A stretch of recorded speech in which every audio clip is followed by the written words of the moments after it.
சமீபத்தில் கூட ஒரு இடத்துல சொன்னேன். கல்கத்தாவிலிருந்து ஒரு 23 வயசுல பையன், பாம்பேலேருந்து ஒரு 23 வயசு பையன், சென்னையிலேருந்து ஒரு 23 வயசு பையன், 3 பேரும் ட்ரெயினில் பயணம் பண்ணுறான்.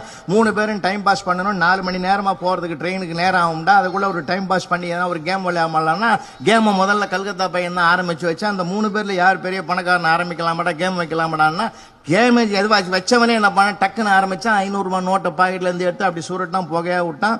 நான் தாண்டா பணக்காரன்னு அவன் நிரூபிச்சான். அவன் என்ன பண்ணான், பாம்பே பெரிய முதலாளி, மில் முதலாளியினுடைய பையன் இல்லையா, 1000 ரூபாய் நோட்டை எடுத்து சுருட்டினா புகையா விட்டு நான் தாண்டா பெரிய பணக்காரன்னா 500க்கு 1000க்கு மேலே நோட்டு கிடையாது. நம்ம பையன் பேபேன்னு முழிப்பான்னு இந்த தமிழ்நாட்டு பையன் தோத்துட்டான்னு அவன் 2 பேரும் முடிவு பண்ணான். இவனா பிரீப் கேஸை தேர்னா செக் புக் எடுத்தவங்க 1 லட்சம்னு எழுதுனான்.